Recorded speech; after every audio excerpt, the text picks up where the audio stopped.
High বন্ধুরা, আশা করি সবাই ভালো আছেন। আমি ভালো আছি। তো আজকে যেহেতু শুক্রবার, তাই আজকে আমার পুকুরের মাছের খাদ্য কেনার জন্য বাজার যেতে হবে। তাই আমি বাসা থেকে বের হইলাম। এখান থেকে প্রথমে আমি যাবো অটো স্ট্যান্ডে, সেখান থেকে অটোতে উঠে আমাকে বাস স্ট্যান্ডে যাইতে হবে। তো এখন যাইতেছি অটোতে। তো অটো তো নাই, তো একটু সামনে যেয়ে অটোতে উঠতে হবে। আর সবসময় অটো থাকে না, এই যে অটো পেয়ে গেছি। এখান থেকে আমার অটোতে গেলে 2-3 মিনিট লাগবে। তো এখানে উঠে গেছি, অটো থেকে আমার 3-4 মিনিট লাগবে বাস স্ট্যান্ডে। দেন সেখান থেকে বাসে আমার 30 টাকা ভাড়া লাগবে কালিয়াকৈর বাজার যাইতে। দেন ওখানে গিয়ে আমি মাছের খাদ্য কিনবো। এই যে অটোতে চলে গেছি। দেন এখানে বাস স্ট্যান্ডে যাইতে হবে। আর বাস যেহেতু সবসময় থাকে না, ওখানে আমার দাঁড়াইতে হবে, দাঁড়ায় দেন বাসের জন্য অপেক্ষা করতে হবে। এই দেখেন আমি অটোর ভিতরে তো যাইতেছি অনেক দিন পর। আর অনেক দিন ধরে মাছগুলো আমি দেখি না। দেন কত বড় হয়েছে সেটা দেখবো, তো অন্যরকম ফিলিংস লাগতেছে। তো অটোতে যাইতেছি। এখন অটোতে নেমে গেলাম। এখন বাসের জন্য অপেক্ষা করতে হবে, রাস্তা পার হব। দেন বাস যে কখন আসে ঠিক নেই, তাই আমাকে অনেকক্ষণ অপেক্ষা করতে হবে বাসের জন্য, বাস কখন আসে।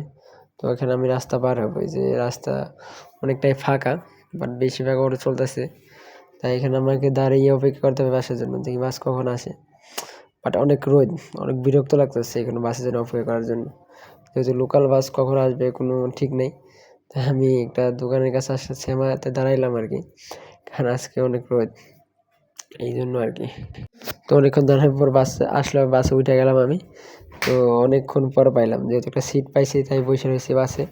তো এখন আমি চলে যাবো আমার গন্তব্যে কালিয়াকৈর বাজারে। দেন সেখান থেকে আমার খাদ্য কিনতে হবে। তো এখান থেকে বাসে নেমে গেলাম। আর এইখান থেকে আমার আবার বাসে উঠতে হবে বা অটোতে উঠতে হবে। এই জন্য আর কি, মানে ডিরেক্ট গাড়ি পাই নাই কালিয়াকৈরের, তাই আমার এখানে নামতে হবে। এখান থেকে দেখি বাস বা অটো পাই কিনা। ওখানে পুলিশের সিগন্যাল, এই জন্য একটা গাড়ি পাইছিলাম, বাট দাঁড়ায় নাই, চলে গেছে। তাই এখন অটো খুঁজতে হবে আমার। দেখি সামনে হাইটা অটো পাই কিনা।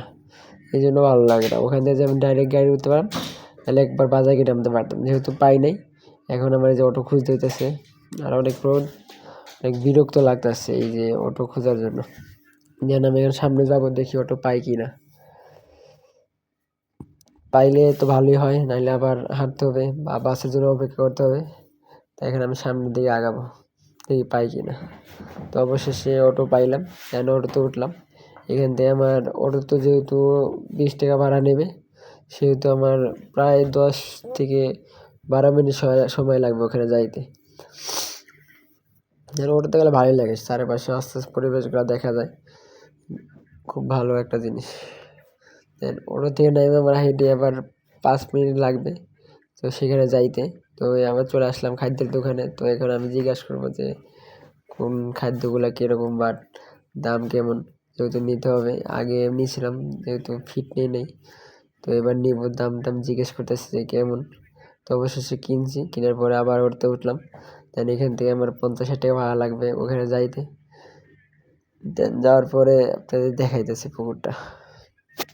তো মাছের খাদ্য নিয়ে অবশেষে অটোতে চলে আসলাম। এই যে মাছের খাদ্য এখানে আছে বস্তাতে।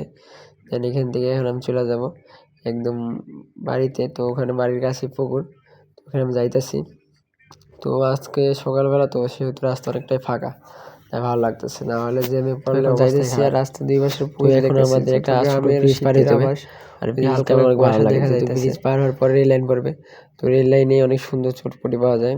তো সময় পেলে আসা হয় আর কি। এই যে সেই ব্রিজটা অনেক ভালো লাগে। ব্রিজটা, যে ব্রিজের 2 সাইডে পানি থাকে বর্ষার সময়, বাট এখানে আসলে সকালবেলা মাছও পাওয়া যায়, নদীর ছোটো মাছ।